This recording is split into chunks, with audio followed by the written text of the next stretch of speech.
Hello friend, आप देख रहे हैं टारगेट विद चंद्रा इंस्टीट्यूट। मैं हूं चंद्रभान। तो आज के इस वीडियो में हम लोग बात करेंगे एक प्रैक्टिस सेट की, जो कि ज्योग्राफी से संबंधित है और जीएस वर्ल्ड कोचिंग का ये एक प्रैक्टिस सेट है। और ये कोई ऐसा नहीं है कि प्रीवियस ईयर क्वेश्चन यहाँ पर रख दिए गए हों। हालांकि कुछ प्रश्न ऐसे मिल सकते हैं, लेकिन ये जो है कोचिंग का एक प्रैक्टिस सेट है जो कि बहुत इंपॉर्टेंट है और इसको आपको ज़रूर करना चाहिए। तो मैं इसको क्या करूँगा कि टेस्ट 2 है, ये है, इसको मैं पार्ट बाय पार्ट आपको 2 बार में या 3 बार में आपको प्रोवाइड करवा दूँगा। तो आज के इस वीडियो में हम इस टेस्ट सीरीज के 50 प्रश्न को लेंगे। तो आप अपना आकलन भी कर सकते हैं और जैसे एग्ज़ाम में क्वेश्चन आते हैं हूबहू उसी तरीके के प्रश्न इसमें एकदम दिए गए हैं। तो आपकी बहुत अच्छी प्रैक्टिस होने वाली है और ये टेस्ट सीरीज जो है वो न्यू है, तो इसलिए आपके लिए काफ़ी ये हेल्पफुल रहेगी। तो आइए शुरू करते हैं। यहाँ पर जैसे कुछ महत्वपूर्ण अनुदेश दिए गए हैं, आपको पता भी होंगे। सभी प्रश्नों के उत्तर देना है और सबसे इम्पोर्टेंट चीज़ है कि 140 प्रश्न होंगे, 2 घंटे का टाइम यहाँ पर रहेगा। तो 2 घंटे में इनको आपको सॉल्व करना होगा। 140 क्वेश्चन होते हैं और 1/3 की माइनस मार्किंग होती है। तो इस चीज़ को ज़रूर याद रखिएगा, बाकी की सूचनाएं तो आपको पता ही होंगी। तो आइए शुरू करते हैं। सबसे पहला जो प्रश्न है, पहला प्रश्न जो है वो ये है कि निम्नलिखित ग्रहों को उनकी सूर्य से बढ़ती दूरी के बढ़ते क्रम में व्यवस्थित कीजिए और नीचे दिए कूटों में से सही उत्तर चुनिए। मतलब ये है कि यहाँ पर जो ग्रह दिए गए हैं उन ग्रहों का क्रम हमें बताना है और वो क्रम कैसा होना चाहिए, सूर्य से बढ़ती हुई दूरी के क्रम में। मतलब अगर यहाँ पर सूर्य है तो सूर्य से वो उसका क्रम क्या है, बढ़ती हुई दूरी पे हमें बताना है। तो देखिए पहले पे दिया है, पहला कूट है बृहस्पति, फिर शनि है, फिर पृथ्वी है, फिर शुक्र है।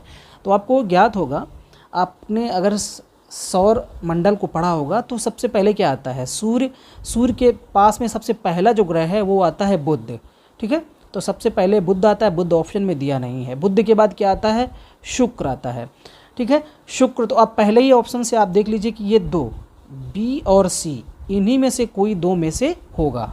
तो ऐसे आप क्या करेंगे कि ए और डी को जो रिजेक्ट कर देंगे।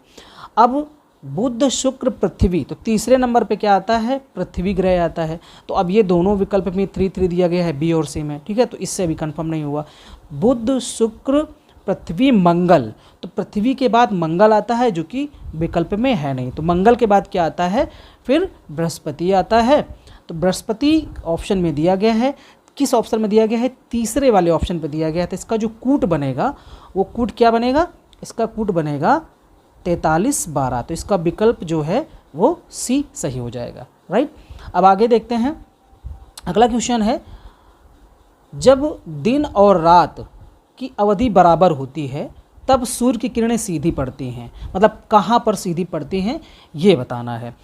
तो दोस्तों ये सूर्य की किरणें जब भूमध्य रेखा पर पड़ती हैं सीधी, तभी दिन रात बराबर होते हैं। ठीक है, और सूर्य वर्ष में 2 बार 21 मार्च एवं 23 सितंबर को भूमध्य रेखा पर लंबवत चमकता है। तो ये चीज़ आपको याद रखनी है। और इस समय क्या होता है कि 12 घंटे का दिन और 12 घंटे की रात होती है। अगले प्रश्न को देखते हैं। तीसरा क्वेश्चन है, विश्व भूगोल से रिलेटेड है। सूची फर्स्ट को सूची सेकंड से सुमेलित कीजिए तथा नीचे दिए गए कूट से सही उत्तर का चयन कीजिए। तो यहाँ सूची फर्स्ट पे कुछ सिद्धांत दिए गए हैं और सूची सेकंड में उन सिद्धांत के प्रतिपादक कौन हैं वो दिए गए हैं। तो जैसे पहला है निहारिका परिकल्पना, फिर दूसरा है ग्रहाणु परिकल्पना, तीसरा है द्वैतारक परिकल्पना और चौथा है अंतरतारक धूल परिकल्पना। अब इन पे आपको इसका मिलान करना है और इसके बाद फिर कूट यहाँ पर दिए गए हैं, उन कूट का आपको आंसर देना है। तो मैं इसको थोड़ा सा छोटा कर देता हूँ ताकि आप कूट भी देख पाएँ। ठीक है, तो अब यहाँ पर आपको मिलान करना है। मिलान करने के बाद जो कूट हैं उन कूट का आंसर आपको देना है। ठीक है, तो यहाँ पर हम देखेंगे कि ए का जो है वो क्या होगा, निहारिका परिकल्पना किसने दी थी, लाप्लास ने दी थी। ठीक है, तो ए का क्या हो जाएगा 3। अब 3 2 विकल्प में दिया है, बी और सी में। तो हमें अब अगला नंबर देखना होगा। ठीक है, अगला नंबर देखना होगा ग्रहाणु परिकल्पना, तो ग्रहाणु परिकल्पना जो है वो चैम्बरलेन तथा मोल्टन ने दिया था। किसने? चैम्बरलेन तथा मोल्टन ने। तो बी का हो जाएगा 1। तो इस हिसाब से आप यहाँ पर जो कूट देख पा रहे होंगे वो ऑप्शन सी से करेक्ट होगा, A3B1। मतलब पूरा करने की ज़रूरत नहीं पड़ेगी आपको, यहीं से आंसर मिल जाएगा। उसके बाद सी का क्या होगा? द्वैतारक परिकल्पना जो है रसेल के द्वारा दी गई, और D2 होगा अंतर तारक जो है वो ऑटो स्मिथ के द्वारा दी गई। तो ये विश्व भूगोल का प्रश्न था और ऐसे प्रश्न पूछे जाते हैं। ठीक है, नेक्स्ट क्वेश्चन देखते हैं। नेक्स्ट है कि परतदार चट्टानों के विषय में दिए गए निम्नलिखित कथनों पर विचार कीजिए। अब चट्टानें कितनी प्रकार की होती हैं ये भी आपको पता होगा। ठीक है, तो परतदार चट्टान के बारे में पूछा जा रहा है। तो पहला जो दिया गया है कथन वो ये है कि ये चट्टानें पृथ्वी के सतह पर जलीय तंत्र द्वारा निर्मित होती हैं। दूसरा है इनके निर्माण में पूर्व विद्यमान चट्टानों का क्षरण सम्मिलित होता है। तीसरा है परतदार चट्टानें जीवाश्महीन होती हैं।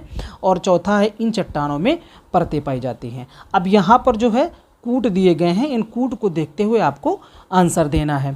ठीक है, इसमें पूछा जा रहा है कि उपर्युक्त कथनों में से कौन से सही हैं, कौन से कूट जो हैं वो सही हैं, वो आपको बताने हैं। ठीक है, तो परतदार चट्टानें जो हैं ये चट्टानें पृथ्वी की सतह पर जलीय तंत्र द्वारा निर्मित होती हैं। बिल्कुल सही, एकदम सही है।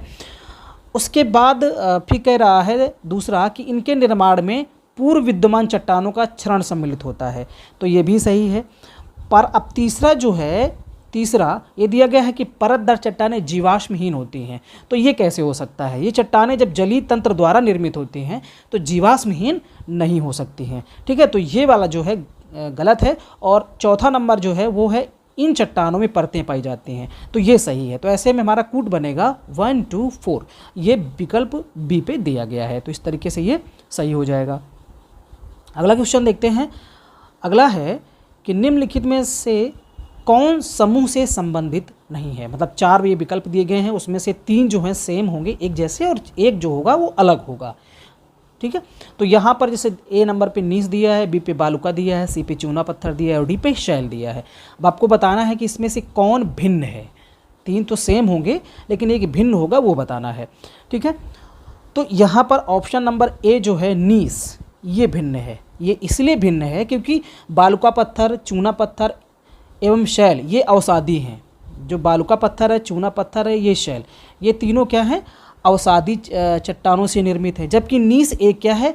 रूपांतरित चट्टान है। 3 प्रकार की चट्टानें होती हैं, है ना, आपने पढ़ा होगा।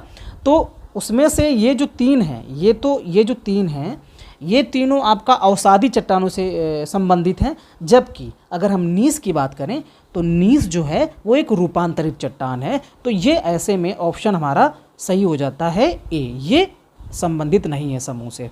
अगला क्वेश्चन है निम्नलिखित में से कौन से सक्रिय ज्वालामुखी हैं? अब कुछ सुसुप्त ज्वालामुखी होते हैं, कुछ निष्क्रिय होते हैं, कुछ सक्रिय होते हैं। तो यहाँ पर आपको देखना है कि कौन से सक्रिय ज्वालामुखी हैं। तो ऑप्शन नंबर 1 पे दिया है किलिमंजारो, बी है एटना, सी है तीसरा नंबर है मौना लोआ और चौथा नंबर है किलायू। अब इसके बाद कूट दिया गया है, इन कूटों में चयन करना है कि कौन सा कूट बनेगा। ठीक है, कौन सा कूट यहाँ पर बनेगा ये आपको बताना है। तो जैसे हम किलिमंजारो की बात करें तो ये तंजानिया में है, आपको पता होगा, है ना। किलिमंजारो कहाँ पर है? तंजानिया में है।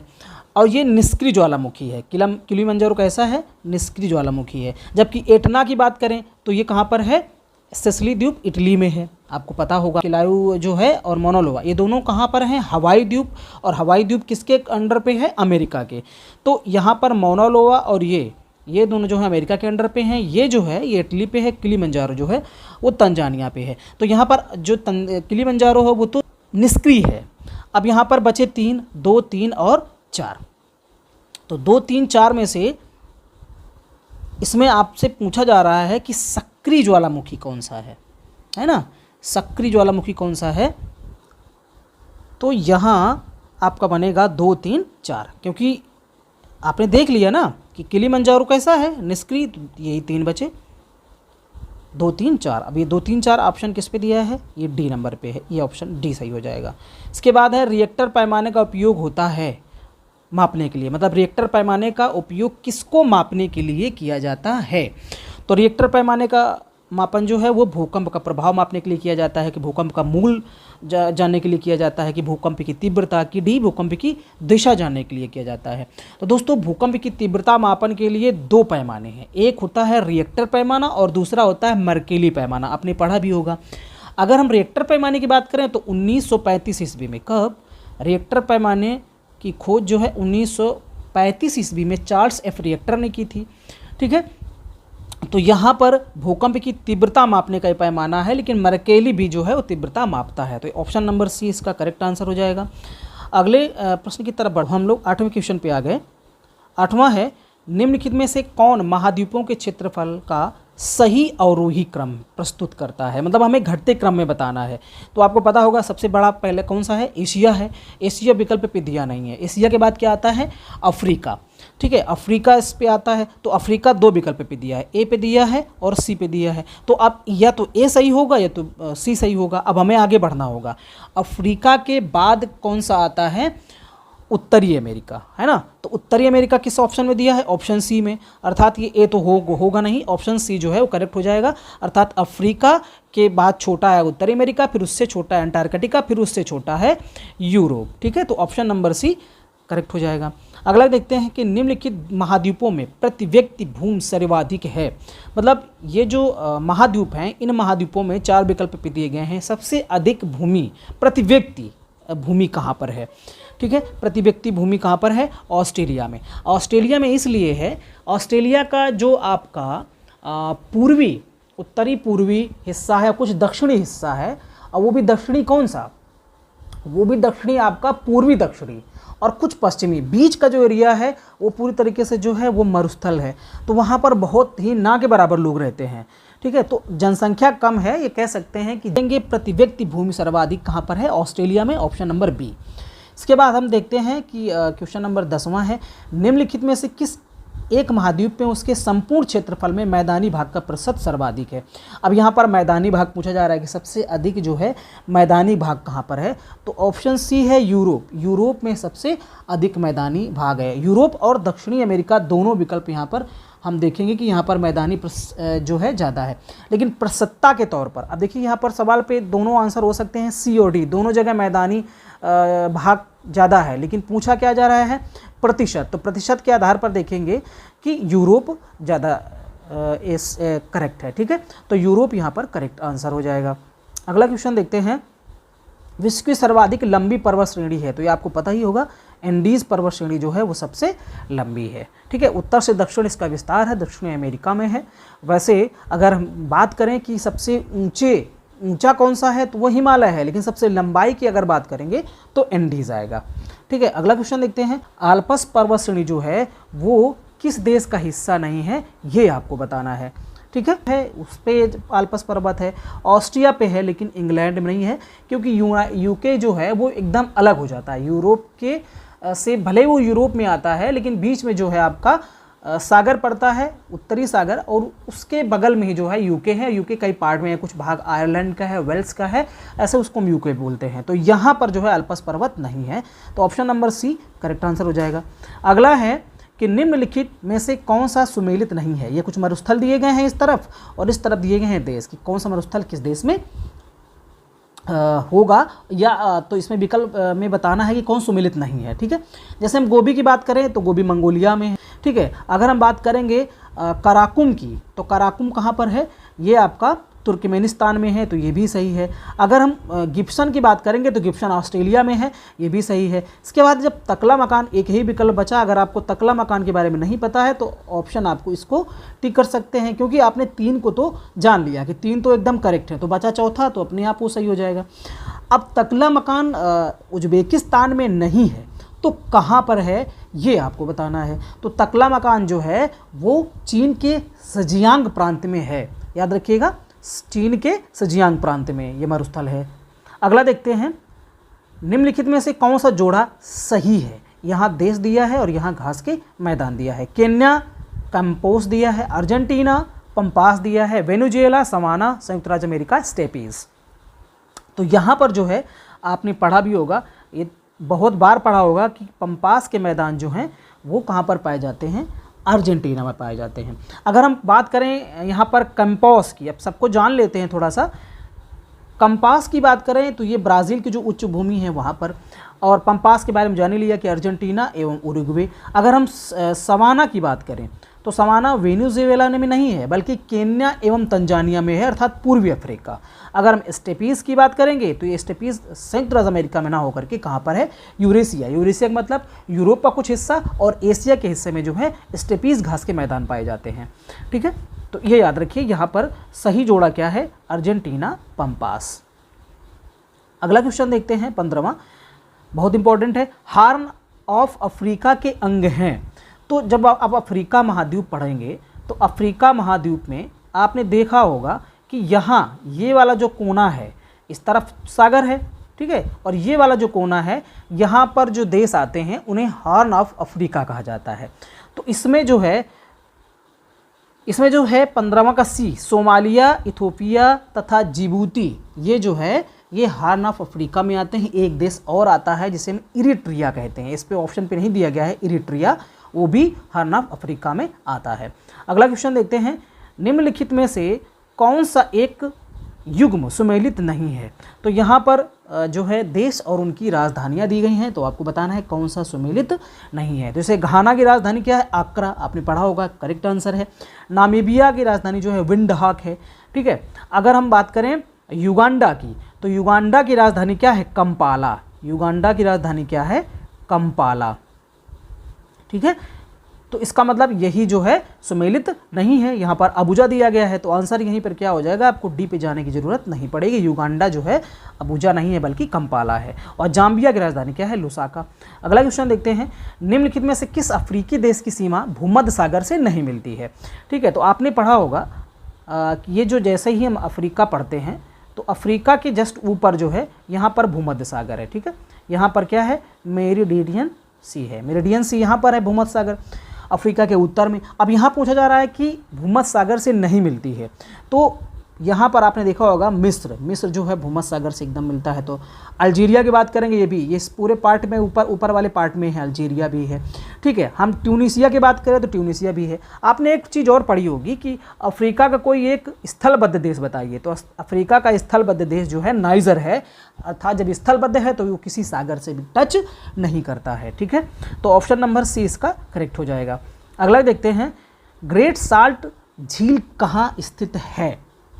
ग्रेट साल्ट झील कहाँ स्थित है। ठीक है, ऑप्शन दिए गए हैं, ईरान, कनाडा, इंग्लैंड, संयुक्त राज्य अमेरिका। तो इसका सही ऑप्शन क्या हो जाएगा, ऑप्शन डी, संयुक्त राज्य अमेरिका। तो ये संयुक्त राज्य अमेरिका में है, और किस राज्य में है, उटाह राज्य में है। कहाँ पर है, उटाह एक राज्य है संयुक्त राज्य अमेरिका में, वहाँ पर ये ग्रेट साल्ट लेक पड़ती है। इसकी लवणता का प्रतिशत अगर पूछ ले तो 220% है इसकी लवणता का प्रतिशत, ये भी थोड़ा सा याद रखिए। अगला क्वेश्चन देखते हैं, एशिया की निम्नलिखित में से कौन सी नदी दक्षिण को प्रवाहित होती है। ठीक है, दक्षिण को प्रवाहित होती है,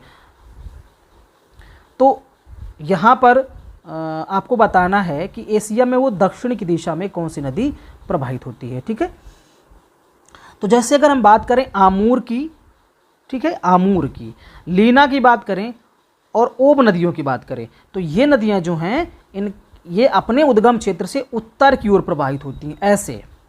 तो एक नदी जो है साल्विन, ये साल्विन जो है वो दक्षिण की तरफ एशिया में प्रवाहित होती है अपने उद्गम क्षेत्र से, और अंडमान सागर में आकर समुद्र में मिल जाती है। तो ऑप्शन नंबर सी इसका करेक्ट आंसर होगा। अगला क्वेश्चन है, विश्व की सबसे बड़ी ताजे पानी की झील कौन सी है। सुपीरियर झील, आपको बिल्कुल ये पता होगा कि विश्व की सबसे बड़ी ताजे पानी की झील कौन सी है, सुपीरियर। और भारत की सबसे बड़ी ताजे पानी की झील कौन सी है, कमेंट बॉक्स में आप कमेंट करके जरूर बताइए इसका आंसर।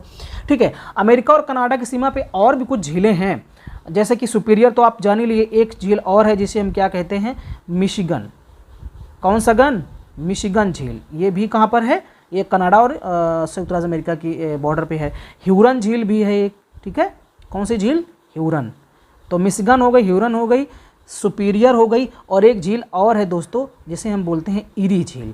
तो ये सभी जो हैं उत्तरी अमेरिका में हैं। ओके, अगला देख लेते हैं, सूर्य से निकलने वाली विनाशकारी रेडिएशन से निम्न में से कौन जीवन की सुरक्षा करता है। तो आपको पता होगा कि जीवन की सुरक्षा जो है वो ओजोन की परत करती है। अब ओजोन की परत किस लेवल पे, किस स्तर पे है, किस मंडल पे है ये आपको बताना है, ठीक है। तो ओजोन परत यहाँ पर सी आपने देखा कि ओजोन परत सुरक्षा करती है, लेकिन अब ये ओजोन परत कहाँ पर है, तो ये स्ट्रेटोस्फेयर पे है। इसका मतलब है कि बी और सी दोनों करेक्ट हो जाएंगे, तो इसका सही ऑप्शन होगा डी। अगला क्वेश्चन देखते हैं, सूची फर्स्ट को सूची सेकंड से सुमेलित कीजिए तथा नीचे दिए गए कूट का प्रयोग करके सही उत्तर आप बताइए। तो ये यहाँ पर आपको सही कूट दिए गए हैं, इनको आपको देखना है और बहुत इस तरीके का ये क्वेश्चन पूछा जाता है। तो एक तरफ जो है दिया गया है ये यहाँ पर हवाएं और एक तरफ देश, तो मिलाना है आपको। जैसे विली विली जो है वो कहाँ पर है, आपने पढ़ा होगा ऑस्ट्रेलिया पे है, ठीक है। हरिकेन की बात करें तो हरिकेन जो है वो यूएसए में है। टाइफून की बात करेंगे तो ये चीन में है और बॉगियो जो है वो फिलीपींस में है। तो क्या कूट बना, ए का 2 बना। तो ए का 2 तो 3 में दिया गया है, ए बी सी तीनों में दिया गया है, तो कोई भी हो सकता है। अब हम आगे बढ़ना होगा। बी की बात करें तो B4 होना चाहिए, तो B4 अब किस पे है, या तो बी होगा या तो सी होगा। अब आगे बढ़ते हैं, सी की बात करें टाइफून कहाँ पर है, चीन, चाइना मतलब 1। तो इस हिसाब से देखेंगे यहाँ पर 1 दिया गया है, तो ऑप्शन नंबर बी इसका जो है करेक्ट आंसर हो जाता है, मतलब 2 4 1 3। आगे देखते हैं अगला क्वेश्चन, निम्नलिखित में से कौन सा युग्म सही सुमेलित नहीं है, ठीक है। तो यहाँ पर कुछ जो है स्थानीय पौने दी गई हैं और एक तरफ जगह दी गई है, ठीक है। एक तरफ उसकी जगह दी गई कि ये स्थानीय पौने कहाँ पर हैं, तो यहाँ पर सुमेलित नहीं है वो बताना है। तो अगर फान की बात करेंगे तो फान जो है आल्पस पर्वत में चलती है, दक्षिणी उस ढाल से होकर के चलती है, एकदम सही है। अगर हम सिमूम की बात करेंगे तो सिमूम जो है वो अरब रेगिस्तान पे चलने वाली हवा है, एकदम सही है। अगर हम सांता आना की बात करेंगे तो सांता आना जो है ये चलती है दक्षिणी कैलिफोर्निया में। कहाँ पर चलती है, दक्षिणी कैलिफोर्निया में, ये न्यूजीलैंड में नहीं चलती है। तो ऑप्शन नंबर सी यहाँ पर सही हो जाएगा। खमसिन जो है वो मिस्र में चलती है, ठीक है। आगे देखते हैं हम लोग, 24वां क्वेश्चन है, निम्नलिखित में से कौन सा पृथ्वी के अधिकतम प्रतिशत क्षेत्र पर फैला हुआ है, शुष्क प्रदेश, अर्ध शुष्क प्रदेश, उपाद्र प्रदेश और आर्द्र प्रदेश। तो इसका क्या आंसर होगा सही, ऑप्शन नंबर ए, पृथ्वी के अधिकतम क्षेत्र पर प्रतिशत क्षेत्र पर शुष्क प्रदेश जो है वो फैले हुए हैं। अगला क्वेश्चन देखते हैं, रेशम उत्पादन में भारत का विश्व में कौन सा स्थान है, ये आपको बताना है। द्वितीय है, प्रथम है, चतुर्थ है या तृतीय है, ठीक है। तो यहाँ पर हम बात करेंगे रेशम उत्पादन में भारत का द्वितीय स्थान है, तो फिर प्रथम में कौन है, तो प्रथम में कौन है, चीन, प्रथम में चीन है। अगर ये पूछ लिया जाए कि रेशम उत्पादन में, ओवरऑल रेशम उत्पादन में भारत का कौन सा प्रदेश सबसे आगे है, तो कर्नाटक। अब कई बार ऐसे भी पूछ लिया जाता है कि टसर रेशम में और इरी रेशम में, इस तरीके से भी क्वेश्चन आपसे पूछे जाते हैं। तो इस तरीके से भी आप पढ़ लीजिएगा कि इरी रेशम में, जैसे असम की बात करें तो इरी रेशम में आगे है, ठीक है। सहतूत रेशम की बात करें तो सहतूत रेशम में जो है कर्नाटक आगे है, और ओवरऑल रेशम के उत्पादन की बात करेंगे तो भी कर्नाटक ही आंसर होगा अगर भारत के राज्यों की बात करेंगे। अगला है, निम्न देशों में से कौन विश्व में लौह अयस्क का बृहत्तम उत्पादक है, सबसे बड़ा उत्पादक कौन है, ये आपको बताना है। किस चीज़ का, लौह अयस्क का, ठीक है। तो यहाँ पर 4 विकल्प दिए गए हैं, आपको देखना है। ऑप्शन नंबर डी इसका करेक्ट आंसर होगा। ऑस्ट्रेलिया जो है इन चारों में से लौह अयस्क का सबसे बड़ा उत्पादक है। सेकंड नंबर पे कौन आएगा, ब्राज़ील आएगा, और थर्ड नंबर पे कौन आएगा, चीन आएगा, और चौथे नंबर पे भारत आएगा, ठीक है। और उसके बाद फिर अन्य देश आते हैं। अगला क्वेश्चन देखते हैं, दक्षिणी पूर्वी एशिया का सबसे बड़ा खनिज तेल उत्पादक देश कौन सा है। अब दक्षिण पूर्वी एशिया की बात करेंगे तो पूर्वी और दक्षिणी में ये जो आपके थाईलैंड है, इंडोनेशिया है, मलेशिया है, ये वाले जो देश आते हैं ये आपके दक्षिण पूर्वी एशिया में आते हैं। तो अब आप अंदाज़ा लगाइए कि सबसे ज़्यादा खनिज तेल उत्पादक देश कौन सा होगा। तो ऑप्शन नंबर बी, इंडोनेशिया। इसमें बहुत सारे जो हैं द्वीप हैं, द्वीपों का ये देश है। कौन, इंडोनेशिया। तो इंडोनेशिया में खनिज तेल निकाला जाता है। अगला है, यूरेनियम का सर्वाधिक भंडार अवस्थित है। 4 ऑप्शन दिए गए हैं, आपको बताना है कि यूरेनियम सबसे अधिक किस देश में जो है उसके भंडार। देखिए उत्पादन और भंडार दोनों अलग बातें हैं, कहीं कहीं पर उत्पादन अधिक होता है और कहीं पर भंडार अधिक होता है, तो इस चीज़ को आपको थोड़ा समझना पड़ेगा। तो ऑस्ट्रेलिया जो है यूरेनियम का सबसे बड़ा भंडार यहाँ पर पाया जाता है। आगे देखते हैं, बुशमैन का संबंध है। तो बुशमैन एक जनजाति है, आपको पता होगा। तो ये बुशमैन जो है वो कालाहारी से संबंध इसका है, ठीक है। कहाँ से, कालाहारी। तो बुशमैन एक आदिम जनजाति है, और कालाहारी जो मरुस्थल है जो दक्षिण अफ्रीका में है, और इसका क्षेत्र जो है जिम्बाब्वे, बोत्सवाना, नामीबिया में भी विस्तारित है, ये वहाँ पर पाए जाते हैं। अगला है बॉलियारिक द्वीप समूह कहाँ स्थित है। ये द्वीप समूह है बॉलियारिक द्वीप समूह, ये बताना है कहाँ पर स्थित है। तो ये पश्चिमी भूमध्य सागर में स्पेन के तट के पास स्थित है, ठीक है, स्पेन के तट के पास। तो अगर सागरों की बात करेंगे तो भूमध्य सागर यहाँ पर ऑप्शन डी इसका करेक्ट आंसर होगा। अगला क्वेश्चन देखते हैं, निम्नलिखित में से भारत के संदर्भ में क्या सही नहीं है, ये बताना है। तो भारत का भूगोल अगर आपने पढ़ा है तो आप आसानी से इसको बता लेंगे, कोई प्रॉब्लम नहीं आने वाली है। तो भारत जो है पूर्णतः उत्तरी गोलार्ध में स्थित है, एकदम सही बात है। समूचा भारत उष्णकटिबंधीय क्षेत्र में अवस्थित है, ये तो सही नहीं लग रहा है, देखते हैं। सी नंबर है, भारत में 28 राज्य एवं 8 केंद्र शासित प्रदेश हैं, एकदम सही है। भारत का उत्तर दक्षिण विस्तार पूर्व पश्चिम से अधिक है। मतलब कहने का, अगर हम भारत के मैप की बात करेंगे तो भारत के मैप में जो है, भारत के मैप में यहाँ पर देखेंगे कि ये जो है इसका विस्तार अधिक है इसकी अपेक्षा, ठीक है। ये उत्तर से दक्षिण की बात करेंगे तो 3214 किलोमीटर, और अगर हम पूरब से पश्चिम की बात करेंगे तो 2933 किलोमीटर है। तो विस्तार किसका हो गया, उत्तर से दक्षिण। तो इसका मतलब ये है कि ये भी बात सही है, ये भी बात सही है, ये भी बात सही है, तो बचा कौन सा, ये, ठीक है। समूचा भारत जो है उष्णकटिबंधीय क्षेत्र में नहीं आता है। अगला क्वेश्चन देखते हैं, पश्चिम बंगाल की सीमा किन किन राज्यों से लगती है, ठीक है। पश्चिम बंगाल की सीमा किन किन राज्यों से ये लगती है। तो ये जो है असम से लगती है, सिक्किम से लगती है, बिहार से लगती है, झारखंड से लगती है और उड़ीसा से लगती है। ऑप्शन नंबर जो है इसका सी सही होगा। और पश्चिम बंगाल 3 देशों से सीमा बनाता है, एक तो आपका नेपाल से टच है, ये भूटान से टच है, और बांग्लादेश से भी सीमा बनाता है, इस बात को याद रखिए। अगला है, निम्नलिखित में से किन राज्यों की सीमाएं 2 देशों की सीमाओं को स्पर्श करती हैं। मतलब 2 देशों की से सीमाएं जो हैं स्पर्श करनी चाहिए, ठीक है। अगर हम लद्दाख की बात करें तो लद्दाख एक तरफ तो जो है पाकिस्तान से सीमा बनाता है, ठीक है, पाकिस्तान से बनाता है, एक तरफ लद्दाख चाइना से बनाता है, ठीक है, और अफगानिस्तान से बनाता है। कि 33वें का जो है ऑप्शन नंबर ए तो होगा नहीं, बी की देख लेते हैं। बी में उत्तराखंड की अगर बात करेंगे तो उत्तराखंड जो है वो आपका नेपाल से सटा हुआ है। उत्तराखंड जो है अपनी सीमा जो है ऊपर चाइना से भी बनाता है। आंसर इसका बी होगा। ये है लद्दाख चीन, पाकिस्तान, अफगानिस्तान। सिक्किम की बात करेंगे तो नेपाल, चीन और भूटान से बनाता है, अर्थात ये दोनों जो है 3-3 से बनाते हैं। ये जो है बी नंबर। उत्तराखंड की बात करेंगे तो उत्तराखंड जो है वो बनाता है आपका नेपाल से और चाइना से, तो ये 2 देशों से बनाता है। उसी प्रकार मिज़ोरम की बात करेंगे तो मिज़ोरम जो है वो बांग्लादेश और म्यांमार से साझा करता है, तो 2 देशों से यही साझा करते हैं, ऑप्शन नंबर बी। अगला है, निम्नलिखित में कथनों में से कौन सा एक सही नहीं है, ये बताना है। पश्चिमी घाट का उत्तरी क्षेत्र अपेक्षाकृत अधिक ऊंचाई पर है, ठीक है। इसके बाद देखते हैं दूसरा, पश्चिमी घाट में अनाई मुदी सबसे ऊंची चोटी है, ये सही बात है। ताप्ती नदी सतपुड़ा के दक्षिण में बहती है, ये भी सही बात है। नर्मदा नदी तथा ताप्ती नदी घाटियाँ पुरानी रिफ्ट घाटियाँ मानी जाती हैं, अर्थात भ्रंश घाटियाँ मानी जाती हैं, तो ये भी सही है। मतलब सी सही है, डी सही है और बी सही है। तो इसका मतलब फिर बचा कौन सा, ऑप्शन नंबर ए। तो यही जो है करेक्ट नहीं है। पश्चिमी घाट का उत्तरी क्षेत्र अपेक्षाकृत अधिक ऊंचाई पर नहीं है, ठीक है, ये गलत पॉइंट है। अगला है, भारत का सर्वोच्च पर्वत शिखर कौन सा है, ये आपको बताना है। कंचनजंगा है, नंदा देवी है, नीलगिरी है या गॉडविन ऑस्टिन है। तो ऑप्शन नंबर डी K2 या गॉडविन ऑस्टिन जो है 8611 मीटर इसकी ऊंचाई है। और सेकंड नंबर की बात करेंगे तो कंचनजंगा। अगला क्वेश्चन देखते हैं 36वां नंबर, निम्नलिखित केंद्र शासित प्रदेशों को क्षेत्रफल के बढ़ते क्रम में व्यवस्थित कीजिए। तो एक केंद्र शासित प्रदेश है और बढ़ते क्रम में लगाना है, ठीक है। तो बढ़ते क्रम में देखेंगे यहाँ पर कि सबसे बड़ी चीज़ तो ये है कि सबसे छोटा पहले होना चाहिए और बड़ा सबसे लास्ट में होना चाहिए।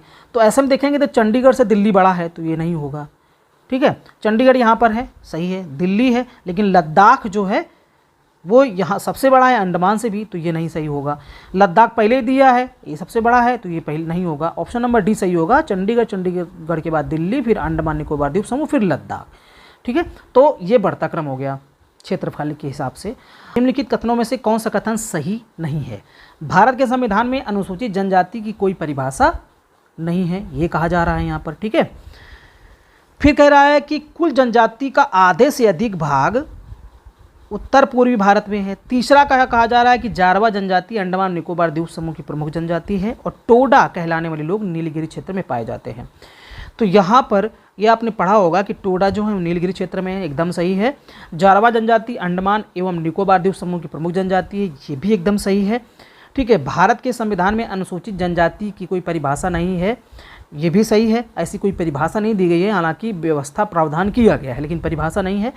ये जो ऑप्शन नंबर बी है, यहाँ कहा जा रहा है कि कुल जनजाति आधे से अधिक भाग उत्तर पूर्वी भारत में है। अगर जनजातियों की बात करेंगे तो जैसे आपका मध्य प्रदेश हो गया, ठीक है, झारखंड हो गया, यूपी हो गया, आंध्र प्रदेश हो गया, ये जो क्षेत्र हैं छत्तीसगढ़, उड़ीसा, झारखंड, ये जो हैं जनजातियों के हैं। यहाँ पर कहा जा रहा है उत्तरी पूर्वी भारत, तो उत्तरी पूर्वी भारत में आधे से अधिक नहीं है वहाँ पे, लेकिन आधे से अधिक नहीं है बल्कि आधे से कम है। इस वजह से ये ऑप्शन जो है वो गलत हो जाता है, ऑप्शन नंबर बी सुमेलित नहीं है। 38वां है, गंगा नदी की एकमात्र सहायक नदी जो मैदानी क्षेत्र से उद्गमित होती है निम्नलिखित में से है। ऑप्शन ए है सोन, बी है गोमती, सी है रामगंगा और डी है बेतवा। इसका सही ऑप्शन है बी गोमती। अगला देखते हैं 39वां है, निम्नलिखित में से कौन सा सही सुमेलित है। लोनार झील, नक्की झील, सूरजकुंड झील, हमीरसर झील, कौन सा सही है। तो लोनार झील की बात करेंगे तो यहाँ कहाँ पर है, महाराष्ट्र में है, तो ये सुमेलित नहीं है, यहाँ राजस्थान दिया है। नक्की झील की बात करेंगे तो नक्की झील जो है वो राजस्थान में है, तो ये भी सुमेलित नहीं है। सूरजकुंड झील जो है वो हरियाणा में है, सूरजकुंड मेला भी लगता है, तो ये भी सही नहीं है। बचा कौन सा, हमीरसर झील, तो ये गुजरात में है, ये करेक्ट आंसर है, ऑप्शन नंबर डी। अगला है, भारत के किस भाग में शीतकाल में वर्षा होती है। तो शीतकाल में जो आपका उत्तर पश्चिम क्षेत्र है, ठीक है, भारत का जो उत्तर पश्चिम क्षेत्र यहाँ पर भी होती है, और दक्षिण पूर्वी क्षेत्र, उत्तर पश्चिम की बात करेंगे जैसे गुजरात वाला, राजस्थान वाला एरिया है, यहाँ पर पश्चिमी विक्षोभ की वजह से बारिश होती है। और ऐसे ही शीतकाल में ठंडियों में तमिलनाडु के तट पर भी वर्षा होती है, तो इस दक्षिण पूर्व में स्थित है, तो इस हिसाब से ए और सी दोनों ऑप्शन करेक्ट हैं, ऑप्शन नंबर डी सही हो जाएगा। अगला देखते हैं, अगला है सूची फर्स्ट को सूची सेकंड से सुमेलित कीजिए। तो सूची फर्स्ट है जलाशय दिए गए हैं और सूची सेकंड में राज्य दिए गए हैं, ठीक है। तो कर्नाटक में भद्रा है, ये करेक्ट है। कर्नाटक में कौन सा है, भद्रा, ये करेक्ट है। अगर भवानी सागर की बात करेंगे तो भवानी सागर कहाँ पर है, ये तमिलनाडु में है, ठीक है। और अगर बात करेंगे गांधी सागर की, तो गांधी सागर कहाँ पर है, मध्य प्रदेश में है, और राणा प्रताप सागर राजस्थान में। तो इसका कूट क्या बना, A1 यानी A1 फिर B4 और C2 और D3, ठीक। तो कूट क्या बना, 14-23, ये याद रखिए। अब विकल्प में देख लीजिए 14-23 है कहीं पे, तो 14-23 डी नंबर पे दिया गया है, ऑप्शन नंबर डी सही हो जाएगा। अगला है, किस राज्य द्वारा भारत में सर्वाधिक रबड़ का उत्पादन किया जाता है, ऑप्शन नंबर सी केरल।